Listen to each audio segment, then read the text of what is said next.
Bonsoir à tous. Alors, j'ai pu voir qu'il y avait un petit problème de connexion, les amis. Alors, si vous n'arrivez pas à me voir sur Facebook, je vous invite directement à basculer sur YouTube. Voilà, parce que là, il y a un problème, il y a un petit couac. Alors, je vais vous avouer quelque chose, c'est plutôt compliqué quand on est un peu à l'étranger, parce que les connexions ne sont pas toujours très, très bonnes. Donc, j'ai dû un petit peu improviser aujourd'hui. Je suis dans un hôtel, je suis totalement transparente, voilà, c'est pas mon décor. Je suis dans un hôtel et en l'occurrence, bah voilà, je bénéficie de la Wi-Fi qui est plutôt bonne sur des hôtels qui sont haut de gamme.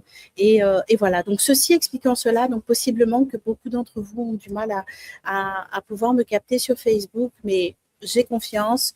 Et puis sinon, il y aura les replays. Voilà, tout simplement. Alors, eh ben, écoutez, ma foi, alors on a le chien aussi parce que c'est très bucolique. Hein, voilà, en ce moment, je suis sac à dos et je pars. Et aussi pour que vous puissiez bénéficier de belles choses. Alors, la thématique du jour, et elle me tenait particulièrement à cœur, c'était d'insister sur la nécessité de pouvoir se rencontrer de manière humaine. Voilà. Et ça a véritablement tout son sens. Euh, Parce qu'aujourd'hui, alors j'espère que le chien il va pouvoir se taire. Mon petit copain, le chien, tu veux bien te taire, s'il te plaît, parce que sinon on ne va pas s'en sortir. Bon, mais c'est ça aussi les aléas du direct. Et finalement, j'aime cette prise de risque. Parce qu'il y a très peu de gens, je vais vous dire, qui font des directs. Parce que justement, il y a tellement de vecteurs qui peuvent se passer que très sincèrement, bah, il faut pouvoir en vouloir. Mais j'en veux et je suis plutôt contente de pouvoir vous donner tout cela. Alors oui, je reviens à la thématique qui pour moi est absolument essentielle quand on parle d'une nécessité humaine de pouvoir se rencontrer.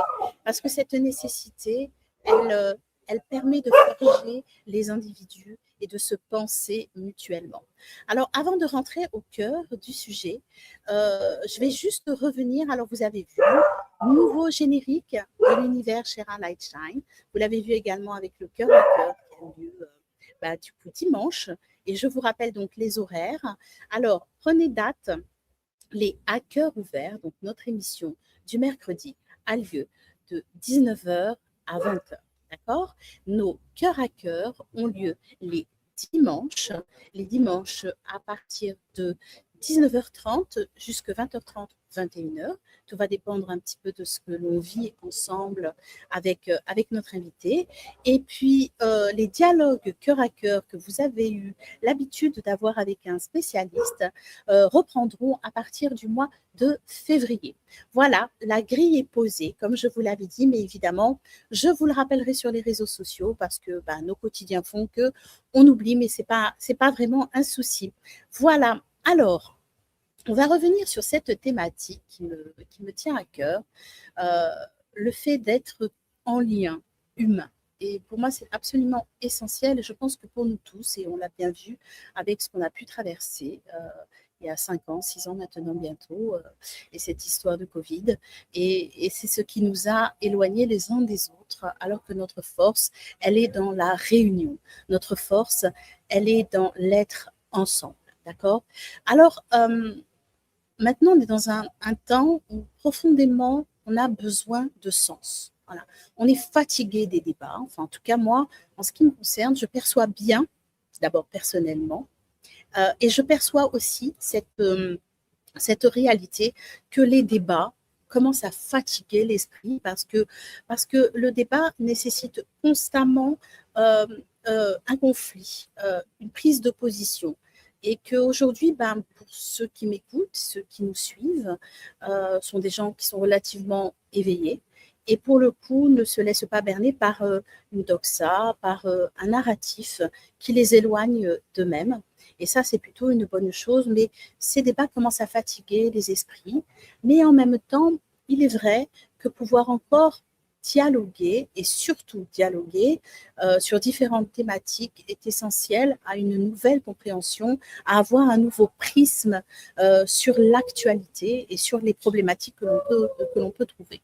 Euh, Moi, je trouve qu'aujourd'hui, il n'y a pas suffisamment de présence.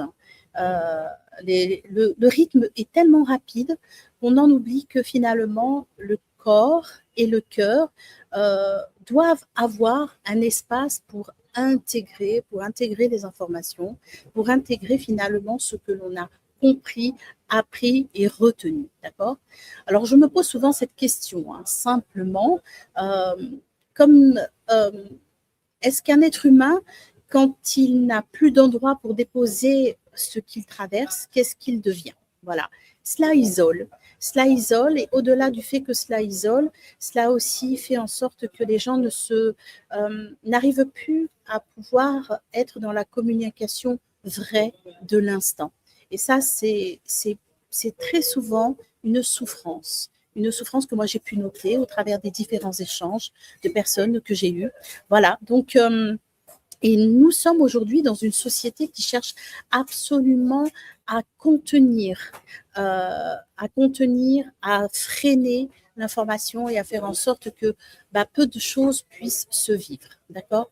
Moi, je pense que ce qui soigne véritablement, ce n'est pas d'avoir raison sur tel ou tel sujet, mais plutôt de se dire que on n'a peut-être pas raison, mais écouter l'autre dans la vérité qui est la sienne peut nous aider, nous, à percevoir quelque chose de notre réalité sur un nouveau prisme. Et ça, c'est plutôt intéressant. J'ai pu également observer beaucoup que ce qui apaisait les gens, c'était d'être écoutés. D'accord? Écoutés dans la globalité sans les réduire à quelque chose. Et ça, c'est plutôt quelque chose qui est encourageant. Voilà. Moi, je ne cherche pas à convaincre. C'est ce que je vous ai souvent dit. Voilà, je ne cherche pas à convaincre. Ça n'est pas mon format. Le format que je vous propose est juste de pouvoir donner des idées pour vous éclairer une réalité. Voilà. Et c'est cette réalité qui va vous permettre de vous reconnaître dans ce que vous êtes. Je ne nourris pas, et vous le savez bien dans tout ce que je peux faire, je ne cherche pas à nourrir l'opposé. Je ne cherche pas à nourrir le conflit parce que ça n'a pas d'intérêt en soi. Le conflit, c'est une perte d'énergie et une perte de souveraineté.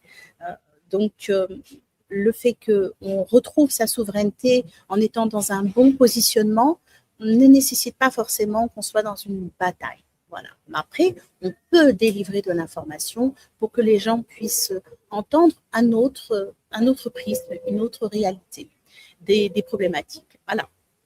Alors, il faut recréer des espaces de parole. J'y tiens et je pense que aussi vous avez compris que l'univers Share a Light Shine, c'était aussi ça. C'est un espace où on peut dialoguer ensemble. Je vous parle au travers du chat. Vous pouvez me parler. On peut communiquer et on peut s'apporter beaucoup, beaucoup de choses. Voilà. Et ces espaces de parole et de présence, je ne pense pas que ce soit du luxe, très honnêtement. Je pense que c'est essentiel à notre propre humanité. Et c'est une réelle nécessité humaine avec un grand H. Et ça, je tiens particulièrement à cet humain. Parce que c'est dans cette bataille que nous vivons, justement, c'est cette non-humanité qui prend les rênes de décision et qui s'oppose à notre humanité. Et ça, je pense que quand on a ce prisme-là, on comprend que notre humanité est finalement notre plus grande force. Alors, j'ai pu aussi noter, parce que vous savez que mes voyages m'enrichissent et que je peux rencontrer, j'ai cette chance et vraiment je remercie le ciel de pouvoir rencontrer différentes cultures, différentes religions, différentes façons de fonctionner et une société qui n'est pas forcément bâtie de la même manière, mais même au travers de tout ce que j'ai pu voir, j'ai pu noter qu'il y a une fatigue profonde qui s'est installée, une fatigue collective. Et c'est cette fatigue collective qui, quelque part, ne nous rend pas service parce qu'on ne retrouve pas cette étincelle intérieure, cette envie d'aller de l'avant et cette envie de transformer. Parce que toute difficulté n'a de vocation, j'allais dire, même si c'est pas très agréable à pouvoir traverser, mais c'est de se transformer. Voilà, parce que on ne sait pas tout, parce qu'on est aussi confronté à des choses pour pouvoir les faire grandir en nous, autour de nous, dans nos sociétés, voilà, de manière extrêmement concrète. Alors quand on s'approprie ça dans notre réalité, on l'intègre à l'intérieur de chacune de nos cellules, c'est intégré, c'est absorbé et ça rayonne de manière naturelle. Et de ce fait, ça touche aussi ceux qui nous entourent et à plus grand rayonnement notre société puisque nous sommes interconnectés ensemble. Le ensemble, souvent je vous le dis, parce qu'on ne peut rien faire quand on est seul. On ne peut pas ni affronter les difficultés et ni en tirer des leçons parce que la souffrance est telle qu'en réalité, on est totalement envahi émotionnellement et il est beaucoup plus compliqué de pouvoir trouver du sens à ce que l'on vit. D'où la nécessité de se réunir, voilà, parce que en se réunissant, on canalise et on contient l'information et on la processe et on la comprend. Voilà. Alors, cette thématique-là, alors je vous invite au chat, vous pouvez très bien aussi pouvoir interagir avec moi comme d'habitude. Alors, on reprend le rythme. On y va doucement. Moi, je suis totalement open, j'allais dire, confiante. C'est la première émission à cœur ouvert. D'habitude, on la faisait le samedi. Là, c'est un nouvel horaire. Donc, on change beaucoup de choses. La nouvelle grille, comment j'allais dire, bouscule, mais pour être un timing où vous recevrez l'information au meilleur moment. Voilà, je pense que en milieu de semaine, avoir un petit coup de boost d'énergie que je vous donne, un petit coup de boost d'information positive, voilà, avec des vibrations qui soient les plus élevées, les plus affinées possibles, vous aide aussi à continuer par l'autre partie de la semaine avant de nous retrouver les samedis ou de nous trouver les dimanches également. Voilà.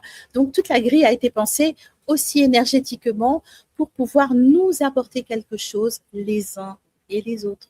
C'est toujours cette réalité que je cherche à manifester dans tous les actes de ma vie. Ça n'est pas du concept, c'est du concret. Voilà. Alors, vous allez me dire oui. Oui, Sherazade, t'es bien gentil, mais être ensemble, ça ne résout pas tout, parce que on peut très bien avoir des collectifs, on peut très bien parler, mais ça ne résout pas la problématique. Mais moi, je vais vous dire une chose. Je pense que cela permet d'atténuer la peur, voilà, la peur qui est forcément engendrée par la problématique que l'on vit. Et cette peur-là, si elle n'est pas traitée, elle endurcit notre cœur. Et si elle endurcit notre cœur, c'est un petit peu problématique de pouvoir mieux recevoir finalement l'information et la guérison aussi intérieure. Alors, il me tenait aussi à cœur de vous parler d'un événement auquel je vais participer, et qui est à la fin du mois, qui est les 3e rencontres citoyennes internationales et qui auront lieu à Vierzon. D'accord ? Alors, c'est un espace où il y aura des sujets qui sont évidemment sensibles, très lourds également, voilà, qui vont être abordés. Alors, des espaces où justement les gens vont pouvoir raconter leur histoire, raconter humainement leurs souffrances, les déposer et peut-être pour certains aussi trouver des solutions. Mais je pense que accueillir la parole de ceux qui souffrent est absolument essentiel parce que c'est là où on exprime notre propre humanité. Et cet espace-là, je trouve que c'est absolument magnifique. Une association, l'association À Tout Cœur, c'est sa 3e édition, ont créé justement cet espace pour que chacun puisse finalement se retrouver ensemble dans différents pays. Alors, je vais vous passer la bande-annonce et derrière, j'ai la chance aussi d'avoir des acteurs concrets de l'association qui vont monter. Alors, je cite notamment Muriel, mais je vous la présente après, là pour l'instant. Alors, je vais me loguer de telle façon à vous transmettre directement la bande-annonce pour que vous puissiez la voir. Voilà. Hop, hop, hop, une petite manœuvre. Et c'est parti, on se retrouve tout à l'heure.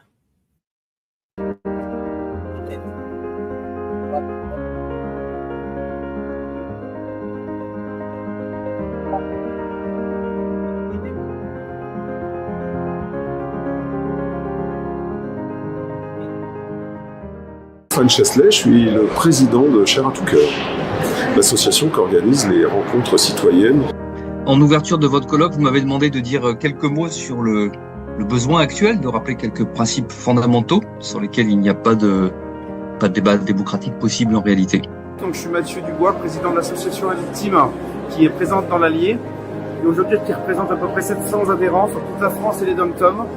Charles-Maxence Laillé, donc j'ai eu la chance de côtoyer, de travailler avec Michel Rivasi durant plus de 15 ans. Elle est décédée brutalement d'une dissection aortique. Or, cela fait partie des effets secondaires des vaccins Covid. Mais si vous commencez à affirmer des certitudes, par exemple, il n'y a jamais d'effet indésirable, vous commettez une véritable infraction déontologique. Mélanie, malheureusement, qui est atteinte de la maladie de Charcot suite au vaccin Pfizer, où l'imputabilité du vaccin a été faite auprès de la pharmacovigilance. Je soumets aux gens de venir rejoindre toutes les associations qui sont là pour la défense de toutes ces victimes d'effets secondaires plus ou moins graves suite à cette injection Covid-19. Parce que si nous nous réunissons tous, si nous fédérons entre collectifs et associations, on pourra peut-être un jour obtenir la vérité. Menschen wurden mittels Angst und Hetze und Panikmache gegeneinander aufgehetzt und in Entscheidungen getrieben, die sie unter normalen Umständen nie getroffen hätten. Und hier hat die Medienwelt einen großen Anteil daran, denn sie hat keine Arbeit geleistet, keine gute Arbeit. Sie haben einseitig berichtet und haben Menschen überhaupt gar keine Wahl gelassen. Actuellement, nous sommes engagés dans plusieurs procédures judiciaires concernant les actions illégitimes de notre gouvernement pendant la crise du Covid. Alors non, en Autriche, la plupart des effets secondaires ne sont pas reconnus. On fait croire aux victimes qu'elles sont devenues folles et on les envoie parfois même chez les psychiatres. Effets indésirables après la première vaccination, effets indésirables après la deuxième vaccination, effets indésirables après la troisième vaccination. J'ai 5 pages d'effets indésirables. Et en ce moment, tout est fait, soyons raisonnables, pour qu'on me reconnaisse le moins possible d'effets indésirables dus au vaccin. Les soignants ont été obligés soit de se vacciner, soit de tomber malades pour travailler. Je rappelle quand même qu'ils étaient obligés de tomber malades. Il faut savoir qu'il y a des soignants qui étaient prêts à lécher des rambardes ou se rouler dans des draps de personnes contaminées pour être sûr de rester au travail. Il y a eu, à côté de ça, j'avais un prêt immobilier et donc j'ai dû vendre ma maison en août 2022 et depuis je vis en camping-car. Non, nous allons montrer que nous ne sommes pas d'accord avec ce qui se passe et que nous allons faire le choix, en conscience, de même renoncer à notre travail. I went into the pandemic as a registered nurse, was then asked to have my vaccine, and if we were not vaccinated we would lose our jobs. I still have a purpose. I now have a central line that's placed in my arm. I carry out my infusions at home several times a week. Quand on voit qu'on a certains de nos confrères, essentiellement des médecins, mais pas seulement, qui aujourd'hui, donc plusieurs années après, sont convoqués par les conseils de l'ordre pour des procédures où on va leur reprocher finalement d'avoir pris soin de leurs patients. L'interdiction de prescrire pour un médecin, c'est quand même énorme, quoi. Si vous voulez, c'est vraiment notre métier. Moi, je suis médecin, donc j'ai vraiment été choqué quand Luc Montagnier est décédé, le professeur, qu'on n'ait pas eu un hommage national. Et le dérèglement du système rénine-angiotensine par la protéine spike peut expliquer les symptômes de la maladie Covid aiguë, les symptômes du Covid long et les symptômes, les effets indésirables du vaccin qui sont similaires à ceux du Covid long. Je lance un appel au gouvernement encore une fois. Il est temps de nous écouter, il est temps de nous entendre. On est là pour travailler ensemble, pour faire avancer les choses et que les choses bougent enfin.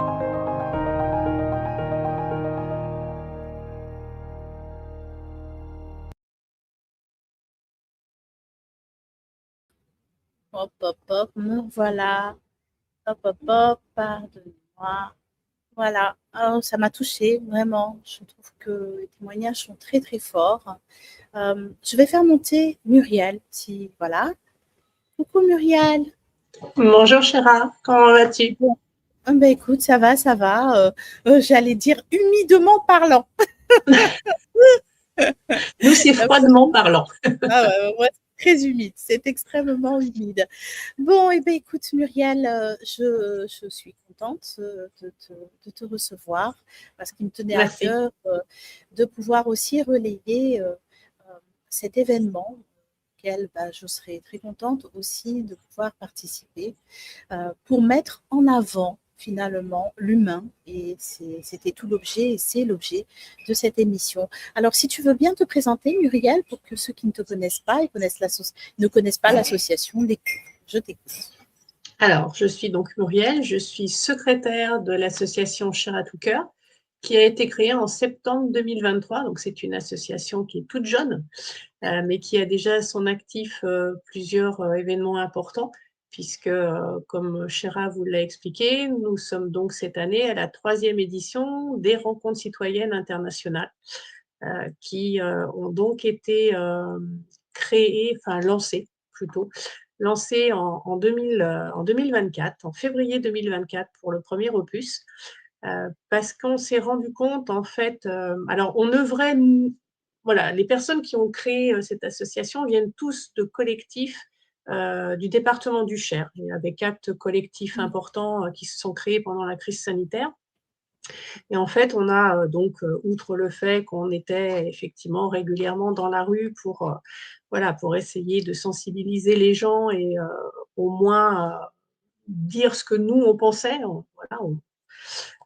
on s'est occupé en tout premier des suspendus, puisque comme chacun le sait, beaucoup se sont retrouvés sans revenus, sans rien du tout. Hein. Vous avez pu le voir dans la bande-annonce, il y en a qui ont été obligés de vendre leur maison, il y en a qui se sont suicidés, il faut le savoir aussi. Et donc, on a commencé à faire des collectes et j'ai transformé ma cave en épicerie solidaire pendant 2 ans pour que les collègues, parce que j'étais aussi hospitalière et je me suis extrait, je n'ai pas eu l'étiquette suspendue, mais voilà, j'ai fait une énorme dépression, je me suis extrait du système et en fait, j'avais la chance d'avoir un conjoint qui pouvait assurer en fait notre subsistance. Et j'ai aidé donc les collègues. On faisait avec une autre personne des collectes dans le seul magasin de la ville où on était qui acceptait de nous recevoir. Et pendant 2 ans, voilà, elles sont venues à la maison toutes les semaines pour pouvoir faire leurs achats. Enfin, leurs achats. Leurs courses. Parce que les achats, c'était, voilà, leurs courses. Et, mais progressivement, quand la campagne de vaccination s'est mise en place, on s'est vite rendu compte, malheureusement, qu'il commençait à y avoir des gens qui souffraient d'effets indésirables. Il faut savoir qu'un vaccin, c'est comme un médicament. Un médicament, on achète la boîte, on prend la notice et on voit qu'il y a des effets indésirables, légers, plus importants et graves. Ben, un vaccin, ça peut arriver pour des personnes. Et là, en fait, on voyait qu'il y avait des gens qui étaient touchés légèrement, d'une manière plus importante, voire très grave, voire même des décès. Et on s'est dit, en fait, ben, il y a un parallèle entre les suspendus et les victimes des vaccins. C'est le même combat, c'est la même chose, c'est-à-dire une reconnaissance pour les suspendus de pouvoir douter sans être sanctionnés, et puis pour les victimes, bien d'être reconnus sur leurs effets, puisqu'actuellement, on est toujours sur une non-reconnaissance la plupart du temps. Il y en a quelques-uns par l'ONIAM, mais la plupart du temps, voilà, c'est pas reconnu, il n'y a pas de prise en charge. Comme disait l'Autrichienne, c'est comme chez nous, hein, on leur dit que c'est dans leur tête. Voilà, on les envoie voir des psychiatres, ils sont sous traitement et en fait, ça n'arrange rien de plus. Et il nous semblait donc important, parce qu'on s'était rendu compte aussi sur la toile qu'il y avait des actions un peu partout en France, voire à l'étranger, qui se passaient. Mais c'était sur la toile, donc il n'y avait pas de contact humain, il n'y avait rien. Il n'y avait pas de contact. Voilà, il n'y avait pas de contact. On voyait ce qui se passait, mais il n'y avait pas de contact, il n'y avait pas d'échange. Et en fait, si on veut être plus fort dans ce qu'on fait, si on veut tenir le coup, il faut se rassembler. Donc, nous, on s'était déjà rassemblés au niveau local. C'est la clé. C'est la clé. C'est la clé. Les collectifs se rassemblaient, on créait la SOS. Et puis, en fait, on s'est dit, ben, la SOS, il faut qu'elle rassemble d'autres associations et collectifs. Donc, on s'est mis en rapport au début, voilà, le temps de les trouver au maximum sur la toile. On s'est mis en relation, on a réussi à peu près avoir une trentaine d'associations et collectifs sur ces premières rencontres, parce qu'on s'était dit, il faut les mettre en lien, il faut qu'elles se rencontrent, il faut qu'elles se parlent, il faut qu'elles puissent créer une synergie ensemble, travailler ensemble, et puis être plus forts. Et en même temps, on s'est dit, oui, mais ça ne se limite pas à la France. Ça se passe aussi partout ailleurs. C'est exactement la même chose partout ailleurs. Oui. Donc, on a essayé de rentrer en contact à l'international. Dans la première année, ça a été un peu difficile. Voilà, faut créer son réseau. On a quand même eu la présence de la Belgique, de l'Allemagne, de mémoire, et puis et d'une Brésilienne qui était venue. Et là, voilà. Et comme il y a eu vraiment, on a senti qu'il y avait vraiment un besoin, parce qu'on a eu des associations de victimes qui étaient présentes, et quand on voyait ces victimes qui se mettaient en lien, qui parlaient, qui échangeaient, qui avaient des oreilles qui les écoutaient, des associations qui les conseillaient, ne serait-ce que dans les procédures juridiques, au niveau thérapeutique, qui essayaient, bon an, mal an, de trouver des solutions pour elles. On a vu qu'il y avait quelque chose qui se passait, et donc on a poursuivi, et en 2025, février, on a fait les deuxièmes rencontres. Et cette année-là, donc il y a un an en arrière, on a rassemblé plus de 50 associations et collectifs, dont 8 étrangères, qui ont témoigné soit par vidéo, on en a vu quelques extraits, soit qui étaient là en présentiel. Donc, on avait l'Irlande du Nord, les Pays-Bas, l'Allemagne, la Belgique, l'Autriche, l'Italie et la Brésilienne. Voilà. Donc, ça permettait de donner cette facette internationale et cette mise en lien malgré les frontières et le barrage de la langue.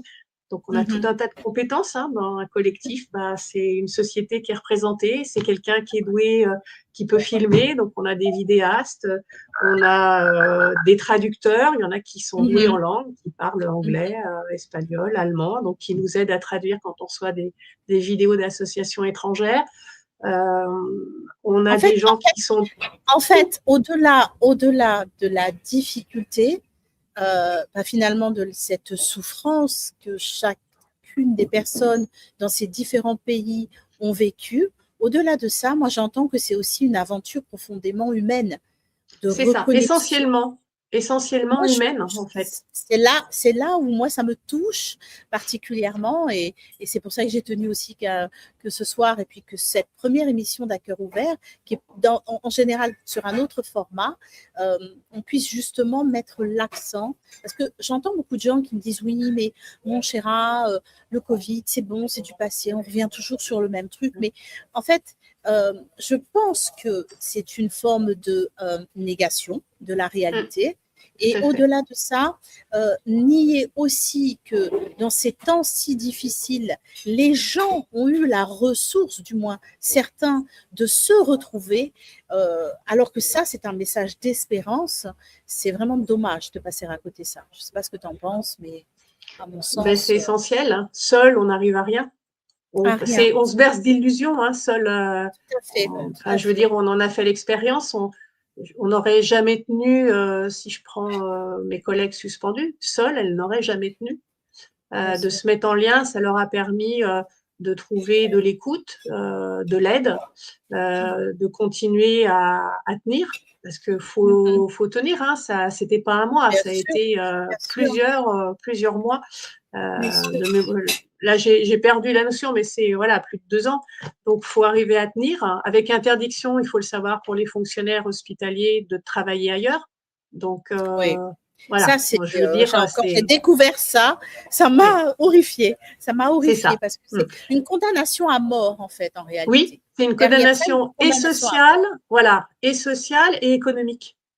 Tout. Donc, quand vous n'avez plus de rentrée d'argent, vous ne mangez plus, vous ne pouvez plus payer votre loyer, vos crédits. Donc, en fait, tout vous tombe dessus. Et c'est pour ça qu'on a eu effectivement des gens qui étaient peut-être plus fragiles à ce moment-là qui se sont suicidés. Nous, on a eu la chance, en tout cas, on n'en a pas eu connaissance au niveau de nos collectifs dans la région, mais on en a entendu parler dans d'autres départements. Il y a effectivement des gens qui étaient à bout, qui ne trouvaient plus de solution. Je veux dire, tous les cas sont différents. Vous n'avez plus de famille, vous êtes divorcé, vous avez des enfants. Enfin, il y a plein de choses. Il y a tellement. Et nous, on l'a entendu de dire, mais c'est bien fait pour eux, quoi. Et ça, humainement parlant, c'est pas, non, mais ça, c'est pas entendable. Oh là là là là, On peut avoir des idées différentes. Avant, c'était tout à fait même naturel. Et c'est bien d'en avoir. C'est aussi la source du débat.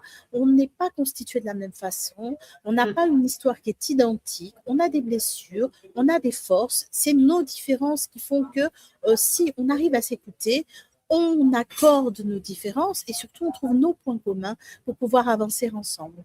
Je te propose, Muriel, parce que Laurence est arrivée sur le studio. Il me semblait, j'attendais pour te dire qu'elle devait arriver. Non, elle est arrivée, donc je vais l'inviter aussi à monter avec nous. Bonsoir, Laurence. Bonsoir. Alors, je n'ai pas le plaisir de te connaître. Je connais Muriel, mais je ne te connais pas. Voilà, mais je suis contente aussi de t'accueillir dans ce À cœur ouvert. Voilà, et écoute, si je peux me permettre de te demander de te présenter aussi à quelques mots. Voilà, tu as la parole. Eh bien, moi, je suis Laurence, secrétaire adjointe de l'association Chair à tout cœur. Et j'ai rejoint les collectifs locaux dès leur ouverture, on va dire, début 2021, après m'être émue de la situation on va dire, dès le mois de mai 2020, peut-être même un peu avant. Mais en tout cas, dès le mois de mai 2020, j'ai essayé de rentrer en action, on va dire. J'ai commencé ma première manifestation en août 2020. Concernant le port du masque. Ça m'a beaucoup inquiété pour les enfants. Et puis après, j'ai plus jamais arrêté. Et voilà, je suis rentrée dans les collectifs locaux et puis me voilà. Voilà, me voilà. Mais moi, je travaille pas dans le domaine de la santé. Oui, d'accord. Alors, je note que nous sommes majoritairement des femmes, voilà, courageuses, mais je sais que dans l'équipe, il y a aussi beaucoup d'hommes, n'est-ce pas, Muriel? Oui, on a pas mal d'hommes dans notre bureau et dans notre conseil d'administration et dans tous les bénévoles qui œuvrent avec nous. Bon, alors, l'objet aussi de ce partage que l'on peut avoir tous les trois ensemble, c'est de faire comprendre aussi aux gens, il y a le prisme effectivement du Covid et de toutes les conséquences, mais il y a aussi cet autre prisme, celui de la communication les uns avec les autres et des solutions. Je pense que aussi, potentiellement, il y a des solutions qui peuvent être apportées. Est-ce qu'elles seront proposées justement lors de ces rencontres internationales? Qui veut prendre la parole? Moi, j'ai déjà beaucoup parlé. Allez, Laurence, à toi. On t'écoute. Alors, effectivement, nous, notre but, c'est déjà de mettre en lien ce que Muriel a dû déjà dire. J'ai entendu la majorité de ce qu'elle a dit, mais voilà.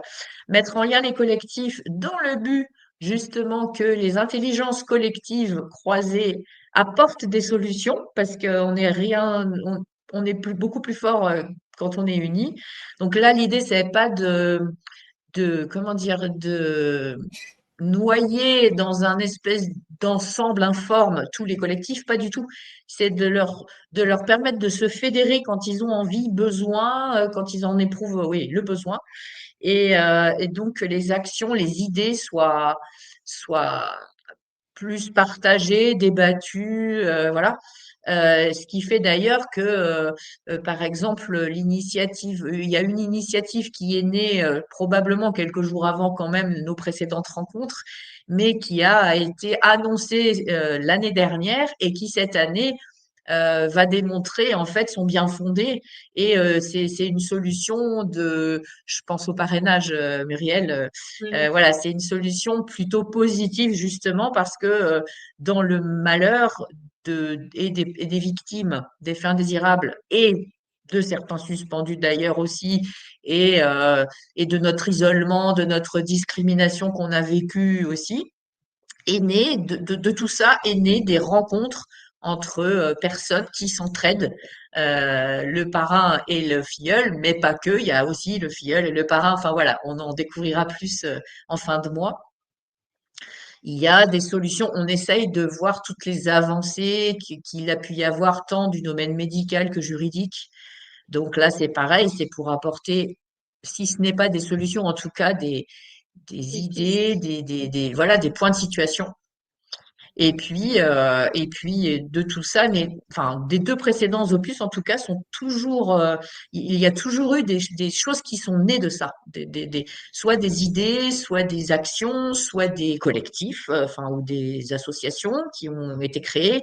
Enfin, voilà, donc il y a des choses positives. Enfin, en tout cas, nous, on espère que ces troisièmes rencontres seront aussi sous ce bon augure de positivité malgré toutes les souffrances de toutes les personnes présentes. En tout cas, il y a déjà quelque chose d'incroyable et je pense qu'on va le revivre. C'est que il se dégage lors de ces rencontres une énergie qu'on ressent la joie de se rencontrer, de pouvoir échanger sans qu'il y ait de jugement de valeur.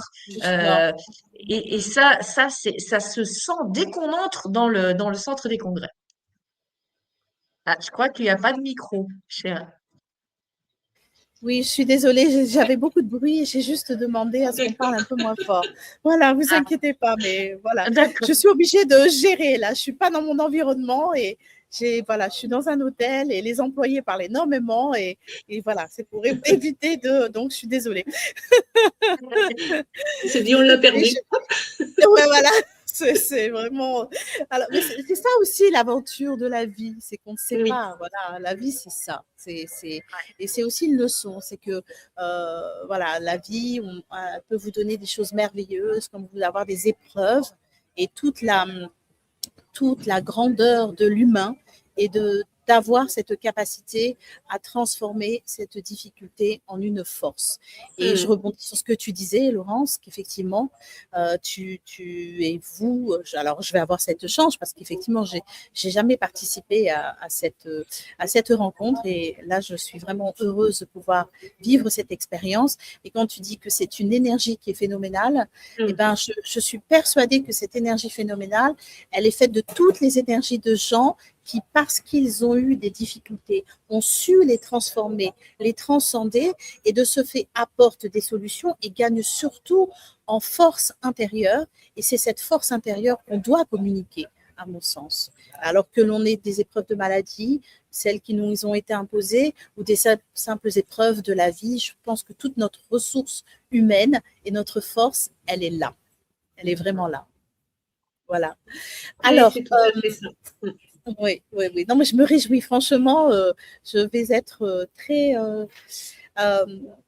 très open, comme on dirait, à recevoir ce qui va pouvoir se vivre. Mais je suis sûre que, au-delà, effectivement, de la souffrance, parce qu'elle va être inévitable, on la contacte quand on voit les gens et c'est une évidence.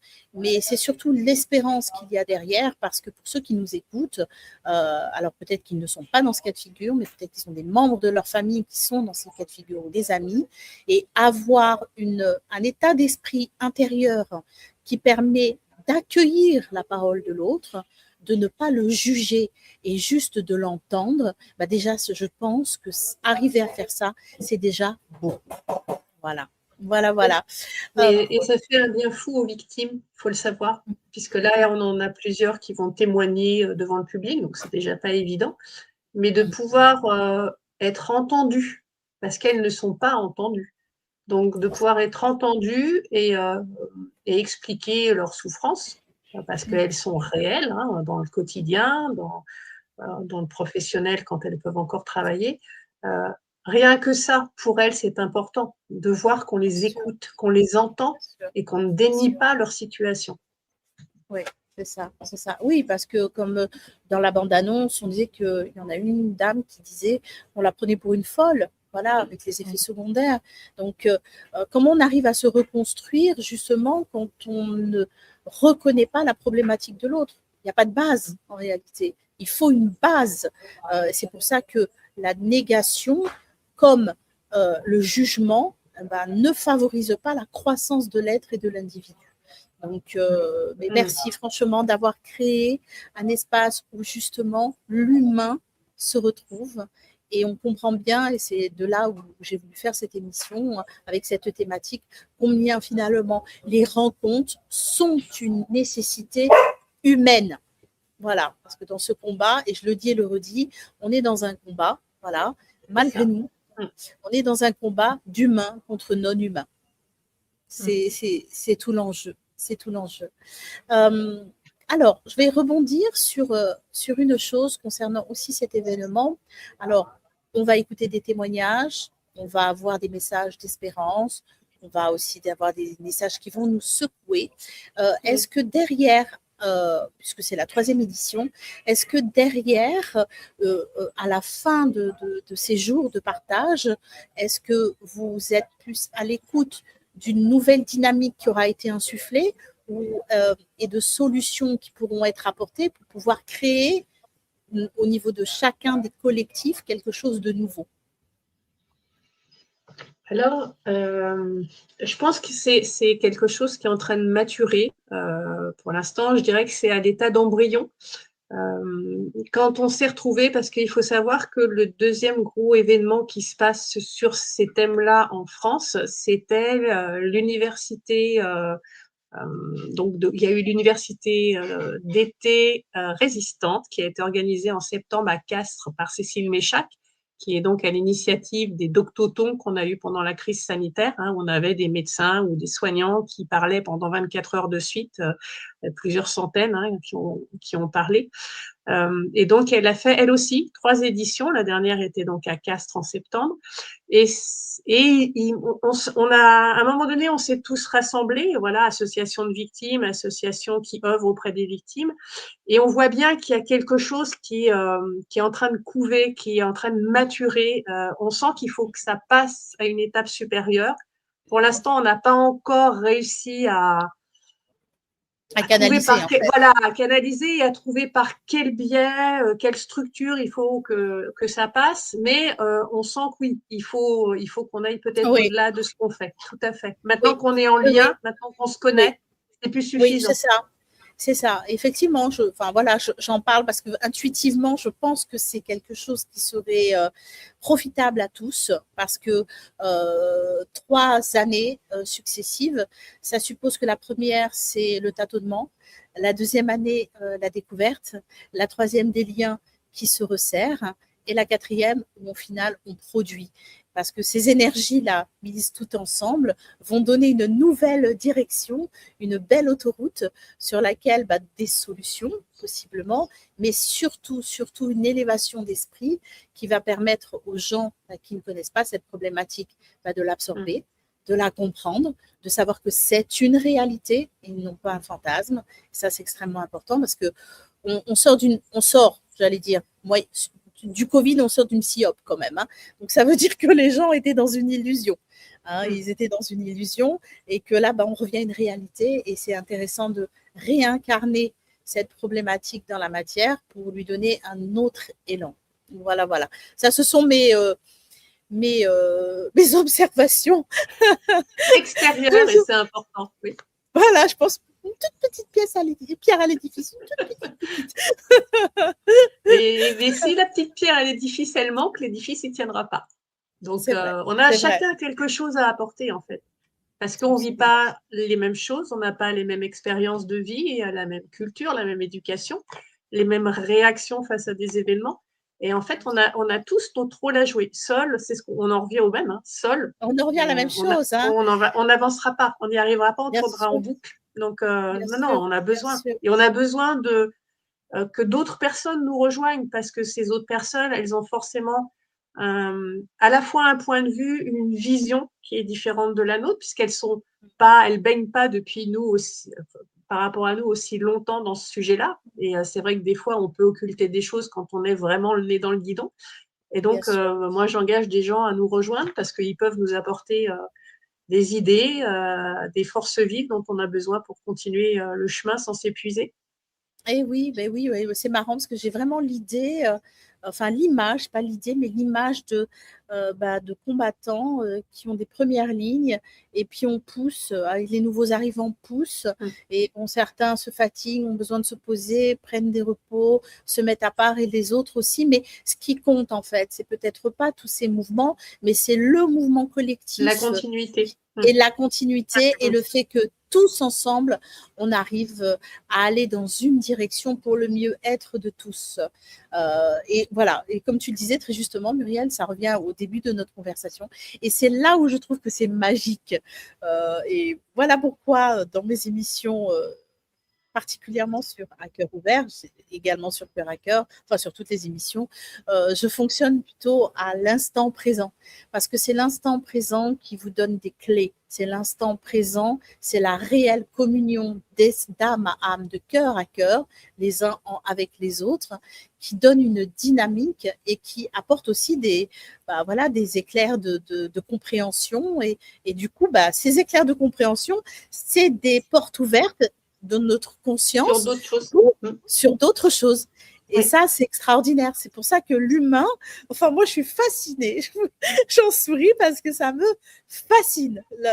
On est des êtres humains et ça me fascine tous les jours de voir comment on peut fonctionner. Mais surtout, ce qui me fascine, c'est de me dire qu'on a ce potentiel de transformation, on a ce potentiel d'amélioration et on a ce potentiel d'exprimer la lumière qui est en nous pour pouvoir la laisser rayonner. Voilà. Alors, on arrive bientôt au terme de l'émission. Je vais vous laisser à chacune d'entre vous un petit mot de fin. Voilà. Et puis j'inviterai évidemment ceux qui nous écoutent.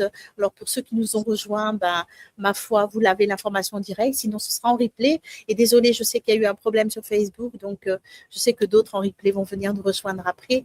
Mais je vous donnerai en fin d'émission la fiche. Et puis, comme ça, je vous inviterai à aller rejoindre cet événement qui s'annonce riche humainement. Alors, Laurence, je te laisse la parole. Un petit mot de fin. Eh bien, quoi de mieux que de vous dire que effectivement, chaque personne depuis maintenant 5 ans a œuvré pour que cet événement ait lieu maintenant. Chaque personne qui a aidé dans les collectifs, même si cette personne n'est plus là parmi nous, parce qu'elle a pris du recul, elle a choisi une autre vie, peu importe, elle a déménagé, enfin, que sais-je. Donc, chacun et chacune de ces personnes ont rendu possible cet événement. On parlait de petites pierres à l'édifice et même au sein des forces actuellement en mouvement pour créer tout ça cette année, on est très différents, d'horizons très différents. On ne se serait jamais rencontrés dans dans une autre époque, mais c'est les épreuves qu'on a tous vécues, chacun d'une façon particulière, nous ont réunis et de toutes ces réunions de personnes et d'âmes a jailli il y avait des compétences différentes et de toutes ces personnes ont jailli des idées qui ont pu petit à petit amener à cette 3e rencontre internationale. Donc venez nous voir nombreux parce qu'on donnera le meilleur de nous-mêmes. Voilà. Oui, j'en suis sûre. Merci à toi, Laurence. Muriel, un petit mot de la fin aussi. Je vais rebondir sur ce que vient de dire Laurence.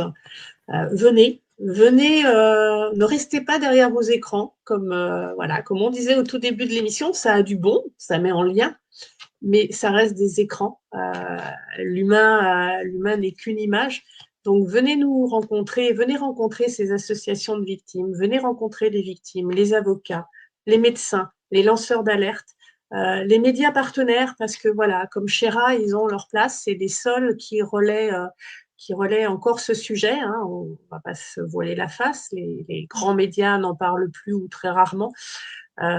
Donc, venez nous rencontrer les 31 janvier et 1er février prochains. On est à 2 semaines et demie, donc on est nous sur la dernière ligne droite. On vous accueillera avec un grand plaisir à partir de 9h le samedi et le dimanche pour différentes conférences, différents thèmes qui vont aller en lien. Alors, il y a les enjeux de société parce qu'on essaye d'élargir aussi, nous, de ne pas toujours tourner essentiellement sur le problème des victimes parce qu'en fait, ça touche tout un tas de choses. Cette crise sanitaire, ça a impacté les violences intrafamiliales, par exemple, la souffrance de la jeunesse qu'on va aborder. Notre jeunesse est vraiment très mal en point. Quoi qu'on en pense, il n'y a jamais eu autant de dépression, de suicide chez nos jeunes. On va donc aborder tous les témoignages d'associations étrangères, de victimes individuelles, de cette grande famille qui s'est créée, ce projet de parrainage entre victimes et personnes, on va dire, en pleine forme. On va avoir des points thérapeutiques, des points juridiques avec des avocats qui vont être là pour conseiller, qui vont être là pour donner la situation actuelle. Voilà, il y a des procédures qui sont engagées, tant pour les suspendus que pour les victimes, où on en est, comment ça se passe. Et puis le lendemain, le dimanche, donc on repart le matin sur des conférences. Le sujet est vraiment plus lourd. Enfin, il n'y a pas de mesure, mais c'est quelque chose qui va vraiment impacter aussi, c'est la loi sur la fin de vie. Parce que la loi sur la fin de vie, elle est en train d'approcher à grands pas. Et il est, alors pas qu'on veut se positionner, mais il est intéressant de se renseigner, de ne pas laisser décider pour nous, de s'informer. Oui, tu peux dire en quelques mots en quoi ça consiste, cette loi, pour que les gens qui nous écoutent comprennent. Alors, la loi sur la fin de vie, en fait, c'est même plus que ça, c'est la loi sur la fin de vie et le suicide assisté. C'est-à-dire que tout un chacun va penser qu'effectivement, on est atteint d'une maladie grave, incurable, on est en fin de vie, on peut le concevoir, la personne souffre, elle veut partir en évitant toutes ces souffrances. Et donc, ça se faisait un peu avant, voilà, on le faisait, les médecins dans certains établissements ou même des généralistes le pratiquaient, aidaient leurs patients à partir tranquillement, apaisés. Et en fait, là, on est en train de partir sur ça, mais bien au-delà de ça. C'est-à-dire que si on étudie et qu'on regarde la loi, on se rend compte qu'il peut y avoir des dérives. C'est une loi qui est déjà appliquée au Canada et en Belgique. Et en fait, on commence à voir qu'il y a des dérives. Je l'ai déjà cité sur une autre émission parce que c'est quelque chose qui m'a vraiment impacté. Un couple, par exemple, de personnes âgées qui avaient du mal à subsister financièrement, qui n'y arrivaient plus et qui ont demandé à profiter, donc, dans un de ces pays, de cette loi. Et ça a été accepté. Et le plus jeune qui a alors demandé, peut-être par l'intermédiaire de ses parents, là par contre, je n'ai pas vraiment les éléments, mais par contre, le plus jeune qui a bénéficié de cette loi dans, pareil, un de ces deux pays avait 9 ans. Donc, et quand on parle du suicide assisté, ça veut dire que demain, je ne sais pas, votre fille, voilà, son petit copain dont elle est hyperdument amoureuse, la laisse tomber, elle fait une énorme dépression, elle n'arrive pas à s'en sortir et peut-être qu'un jour, elle va dire non, moi je ne peux plus vivre, c'est plus possible. Et on accédera à sa demande. Donc, où est la limite de l'aide à partir à ce qui peut se profiler derrière. Alors, les gens vont nous dire non, mais attends, c'est pas possible, ça va être cadré. Non, il y a vraiment des choses où il faut aller se renseigner, s'informer. On sait bien que derrière une loi, il peut y avoir des dérapages. Et c'est pas quand les dérapages sont là qu'on peut les endiguer. Donc, c'est intéressant. Voilà, on aura un avocat qui va parler du délit d'entrave parce qu'il faut savoir qu'aujourd'hui, en tout cas, ce qui est dans la loi, c'est que si vous avez votre ami proche qui a envie de se suicider et que vous êtes là, et qui veut faire appel à cette loi, et que vous lui dites non, mais attends, je vais t'aider, on va t'encadrer et autres, ça peut être assimilé à un délit d'entrave et vous pouvez être condamné à de la prison et à une forte amende. Alors que vous êtes là pour aider, voilà. Donc, donc c'est important pour nous d'en parler parce que c'est un enjeu de société vraiment conséquent. Et qui nous dit que demain, alors je vais peut-être heurter, mais moi, c'est quelque chose que j'ai vraiment à l'esprit et à la fois qui m'attriste et qui me fait peur, c'est qui nous dit qu'aujourd'hui, malheureusement, toutes ces victimes qui ont des pathologies graves dues aux injections, demain, on ne les qualifiera pas d'éligibles à cette loi. Et ça, c'est quelque chose pour moi qui est absolument dramatique. Donc, il faut en parler, il faut aller se renseigner, s'informer, ne pas laisser les politiques décider pour nous. Absolument.